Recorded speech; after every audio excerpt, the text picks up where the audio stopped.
Hello friends, welcome back to the Arora vlogs. तो दोस्तों, सबसे पहले जिन भी बच्चों का बिहार सिविल कोर्ट स्टेनोग्राफर में सिलेक्शन हुआ है उन सभी को एक बार फिर से बधाई हो। तो आप लोगों ने बहुत सारे कमेंट किए थे कि सैलरी कितनी मिलने वाली है, अब कौन सा जो डॉक्यूमेंट लगने वाला है वो क्या होगा, और वेटिंग लिस्ट के बारे में बहुत से स्टूडेंट्स ने क्वेश्चन किया है। और एक भाई ने तो एकदम ऐसा सवाल पूछ लिया कि मुझको हंसी भी बहुत भयंकर आई और मैं उसकी सोच रहा था कि यार ये कैसा क्वेश्चन है।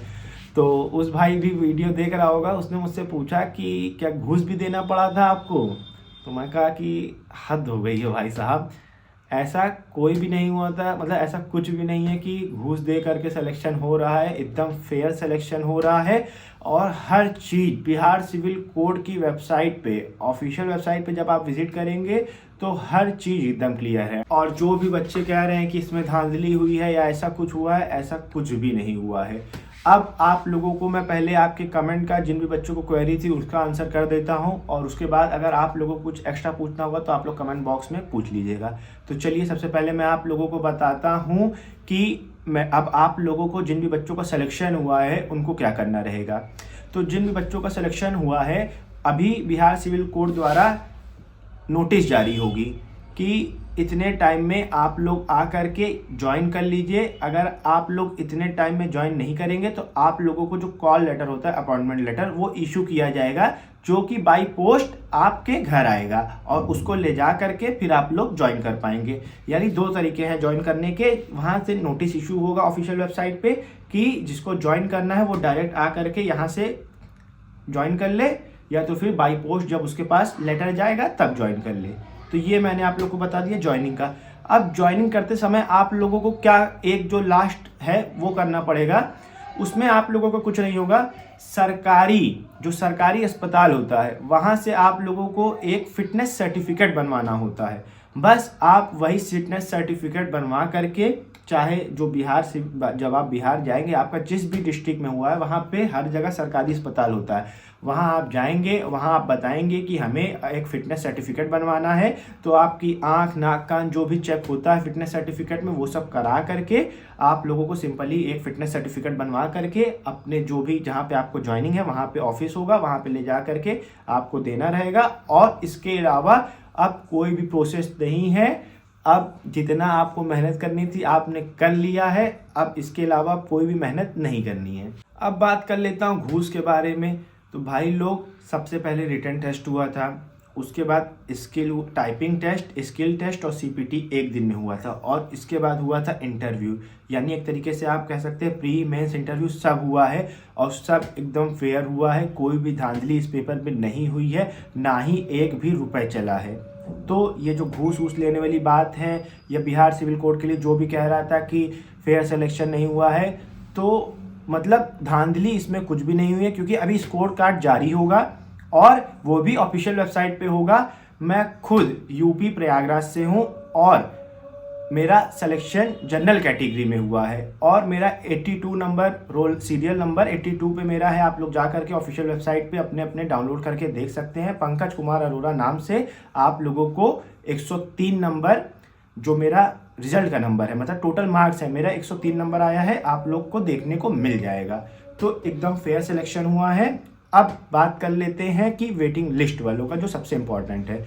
तो जो वेटिंग लिस्ट वाले हैं उन सभी भाइयों को मैं कहना चाहूँगा कि भाई लोग, आप लोग के पास वेट करने के अलावा और कोई भी ऑप्शन नहीं है। यहाँ पे नोटिस इशू होगा, हम लोग की ज्वाइनिंग होगी, उसके बाद ही लिस्ट तैयार हो पाएगी कि कितने बच्चों ने ज्वाइन किया है और कितनी सीट्स अवेलेबल हैं। तभी आप लोगों का जैसे वेटिंग है उसको क्लियर हो पाएगी। यहाँ से बहुत से बच्चे ज्वाइन नहीं करेंगे, क्योंकि बहुत से मेरे ऐसे स्टूडेंट्स हैं, सब्सक्राइबर हैं, जिनसे मेरी पर्सनली बात हुई है और उन्होंने मुझको बताया है पर्सनली कि हम DW की पोस्ट पे सेलेक्टेड हैं और इस स्टेट में, मतलब इस डिस्ट्रिक्ट में हम अभी ड्यूटी कर रहे हैं, और 2 महीने उन्होंने लगभग नौकरी कर ली है। नौकरी करते उनको 2 महीना हो गया, वो सेट हो चुके हैं वहाँ पे। अब वो जिस चलते, जैसे स्टेनो की पोस्ट उनके होम टाउन में मिल जाती तब वो लोग ज्वाइन करते, लेकिन उनको, जिनको नहीं मिली है, तो उन लोगों ने साफ कहा है, कम से कम मेरी 5 से 10 लोगों से ऐसी बात थी, उन्होंने कहा हम ज्वाइन नहीं करेंगे।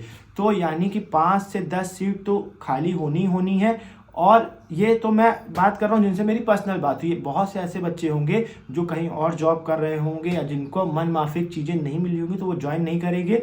तो जो लड़के बोल रहे हैं कि वेटिंग लिस्ट आने का कोई मतलब नहीं है, तो ऐसा बिल्कुल नहीं है।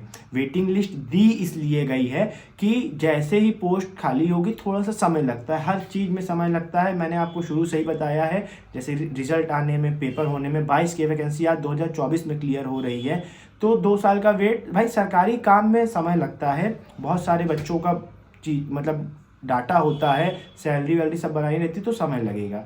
तो आप लोग बिल्कुल भी परेशान ना हुए, बस आप लोग आगे प्रिपरेशन करते रहिए, क्योंकि खाली बैठने से कोई मतलब नहीं है। लगभग 2 महीने बाद या उससे पहले भी अगर कोई नोटिस आएगा तो मैं आप लोगों को पूरी जानकारी दूंगा वीडियो के माध्यम से। अब तो मैं वहाँ पे रहने भी वाला हूँ, जब मैं ज्वाइनिंग करूँगा मुझको तो सारी चीज़ें पता चलेंगी ही चलेंगी।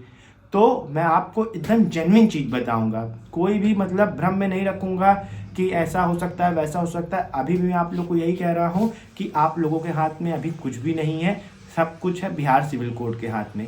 तो आप लोग पेशेंस बनाए रखिए, धैर्य से बड़ी कोई चीज़ नहीं होती है, और जब भी वेटिंग के बारे में अपडेट आएगी तो मैं आप लोगों को बताऊंगा। अब बात कर लेता हूँ सबसे इम्पॉर्टेंट बात, मतलब अब बात कर लेता हूँ सबसे इम्पॉर्टेंट टॉपिक पे, जो कि है सैलरी।